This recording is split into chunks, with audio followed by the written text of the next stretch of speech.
Nah,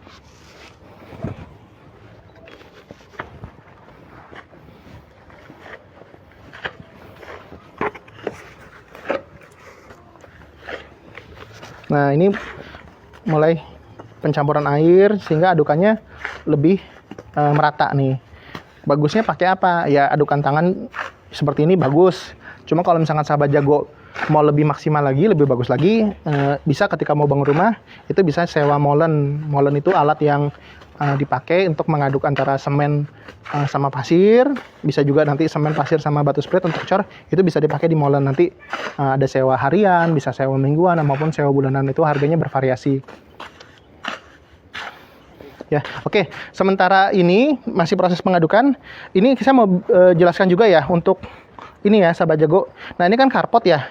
Nah, kalau mau biar hemat, itu karpotnya sahabat jago menggunakan cor beton aja. Jadi kalau misalkan nanti pakai keramik kan agak mahal. Cor beton itu komposisinya adalah 1, 2, 3. 1 semen, 2 pasir dengan 3 batu split. Nanti bisa dibikin motif.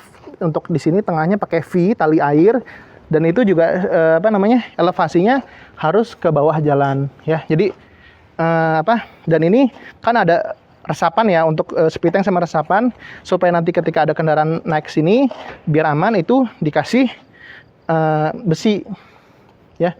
Besinya itu dikasih wire mesh. Jadi besinya dibentuk, dibikin wire mesh, nanti dicor dan ditaruh di sini ya.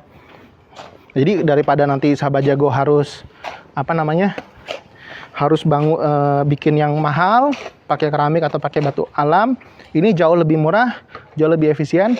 Cara ngakalinya adalah biar bagus, bikin yang motifnya yang bagus. Oke, kita lihat lagi kemari ya. Ini adukannya sudah tercampur dengan rata ya.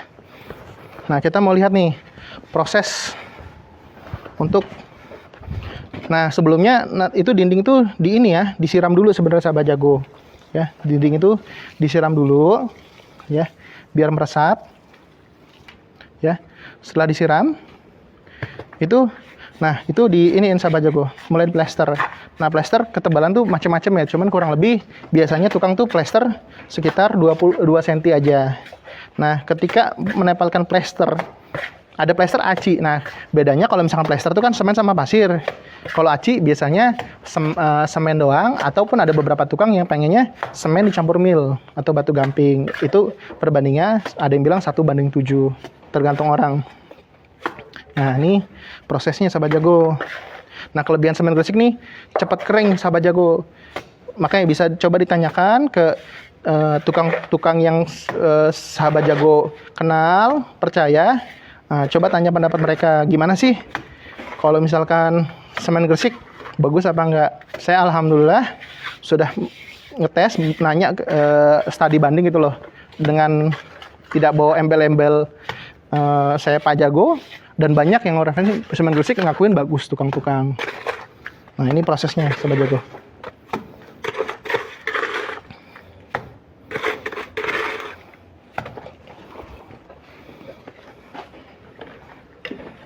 Oke, sahabat jago, ini sambil dikerjakan kita coba Q&A ya.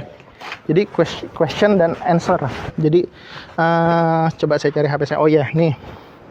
Oke, sahabat jago. Oke, saya mau pertanyaan dari Mary Muriski Gayo dari sahabat jago nih. Halo Pak Jago, rumah saya sering sekali rembes apalagi musim penghujan tiba. Apakah campuran antara semen atau pasirnya kurang tepat atau bagaimana ya? Mohon jawabannya. Terima kasih sebelumnya. Oke, untuk Mbak Mary. Oke, untuk pertanyaan ini, kalau ngerembes itu mesti dicari sumber bocornya di mana sahabat jago. Misalkan, ini dari mana nih? Dari dinding apa dari atap? Misalkan kalau dari atap berarti kan perbaiki atapnya. Tapi kalau misalkan dari dinding, ya perbaiki dindingnya. Jadi kalau dari luar rumah misalkan bisa di plester dan diaci, itu di plester dan diaci ya. Kalau dari dalam rumah itu biasanya itu kita iniin dulu. Yang misalkan ada dindingnya ada jamurnya ya, kita kerok dulu. Kalau misalkan kita mau benar-benar bagus ya, kita plester orang, kita bobok sedikit yang bagian bocornya, kita plester. Kalau tadi kan 1:6 untuk komposisi untuk plester dengan plester ya, plester atau spasi batu bata di tengah-tengahnya. Cuma kalau misalkan mau waterproof biasanya itu perbandingan lah 1:3, yaitu 1 semen dengan 3 pasir. Jadi 1:2 lebih bagus lagi, tapi agak lebih mahal ya. Jadi 1:3 itu di plester tuh, karena dia akan punya sifat lebih waterproof. Nah, biar lebih bagus lagi, nanti pakai cat yang anti air, yang waterproofing itu lebih bagus lagi. Nanti dikasih cat yang anti air, waterproofing, ya. Kemudian nanti baru dikasih cat utama. Nanti itu bisa memperbaiki. Kira-kira jawabannya seperti itu untuk Mbak Mary. Pertanyaan kedua, kita mau lihat dari Mbak Irene Hidayat. Oh ya Pak Jago, saya mau nanya dong, kalau rumah yang ukuran tipe 36 itu kira-kira ngabisin semen berapa sak? Terima kasih Pak. Rumah tipe 36. Nah, untuk rumah tipe 36 itu kalau nggak salah ya, per meter itu kurang lebih menghabiskan 3,1 sak untuk hitung secara akumulasi ya. Jadi kalau misalkan tipe 36, 3,1 kali 36 itu sekitar 112 sak kurang lebih. Itu angkanya bisa naik bisa turun tergantung nanti di lapangan, misalkan tukangnya pakai semennya bener apa enggak ya, pemborosan apa enggak, semennya banyak kebuang apa enggak. Kalau misalkan itu enggak ya kurang lebih di angka segitu, cuman mungkin dikasih margin error ya 10% lah dinaikkan. Oke, selanjutnya dari Mas Damar Kurniawan kayaknya nih. Selamat siang Pak Jago. Begini Pak, saya ingin bertanya, apakah perlu biaya mahal untuk membuat ruang bawah tanah dengan ukuran 3x3, ada kamar mandinya dan minibar kecil, yang nantinya untuk ruangan santai seperti nonton film atau kabur dari DC? Pengen kayak di Eropa, kebanyakan hunian di sana punya ruang bawah tanah Pak, terima kasih. Nah, ngomong bicara hunian ruang bawah tanah itu memang mahal Sahabat Jago. Jadi itu mahalnya bisa 2 kali lipat daripada harga di atas tanah. Misalkan tadi kita ngomong di atas tanah harga per meter 3 juta misalkan. Nah, kalau misalkan di bawah tanah itu harganya bisa 2,5 kali lipat, bisa 3 kali lipat. Misalkan tadi 3 juta, kalau misalkan di bawah tanah kan karena ada harus galinya dulu, harus bikin pembesiannya, strukturnya dan lain-lain, itu bisa jadi 6 juta atau 7,5 juta ya. Semakin dalam lagi semakin mahal lagi, kali lipatnya makin banyak. Oke, kira-kira gitu untuk Mas Damar Kurniawan. Selanjutnya bundanya Ibrahim Raihan. Bagi tips dong Pak Jago supaya hasil depo aci halus dan tidak retak rambut, serta cara mengatasi retak rambut pada tembok baru. Terima kasih. Oke, nah ini emang agak tricky Sahabat Jago. Jadi Pak Jago nih selama bangun rumah, ini permasalahan yang umum yang banyak didapatkan sama hampir semua orang yang bangun. Nah, dan tukang-tukang pun bersilang pendapat Sahabat Jago. Ada yang tukang yang suka bilang, wah saya sukanya semen aja nih, semen aja cepat kering.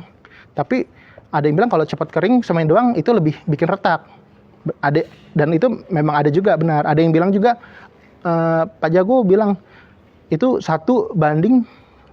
Jadi semennya itu untuk ajian itu 1 semen dengan 7 mil ya, atau gamping. Jadi itu 1 semen dengan 7 gamping diaduk, dicampur, itu nanti dipakai untuk ajian. Dan itu kalau dicampur gamping ada yang bilang lebih nggak cepat kering. Jadi lebih ngeratainnya juga lebih cepat, lebih halus.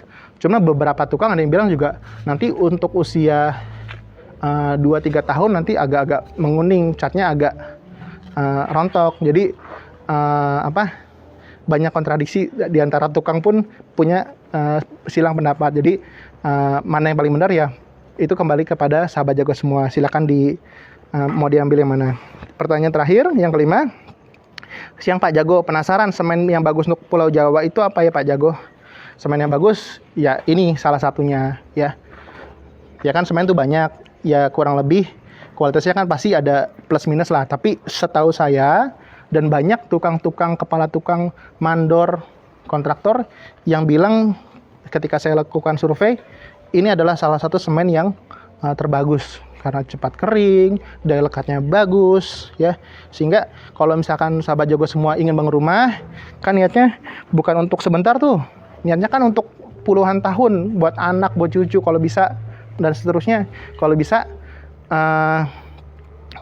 cari yang berkualitas ya. Cari yang berkualitas, ada harga, ada kualitas. Jadi mau murah banyak, cuman sahabat jago mau pilih harga apa mau pilih kualitas ya. Oke, kesimpulan dari Pak Jago saat ini, kalau misalkan teman-teman ingin bangun rumah, itu kalau bisa direncanakan dengan matang di atas kertas dulu ya. Maksudnya dalam arti kata mendingan kita coret-coretnya di planning dulu lah dengan baik, sehingga sudah di planning tadi RAP-nya, kemudian desainnya juga sudah ditentukan seperti apa. Kemudian kalau misalkan mau rumah tumbuh, misalkan baru ada nih bangun rumahnya tipe 36, nanti mau nambah jadi tipe 45 apa 50-an apa 60-an, nanti belakang ditambahin kamar. Itu sudah di planning dulu sahabat jago. Jadi ketika nanti ada dana, punya kelebihan rezeki, itu bisa nambah lagi. Jadi tetap bersabar ya.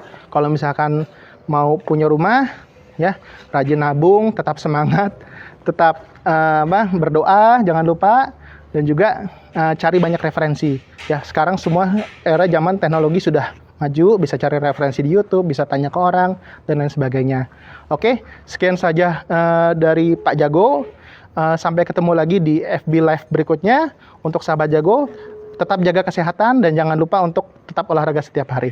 Terima kasih. Wassalamualaikum warahmatullahi wabarakatuh. Dadah.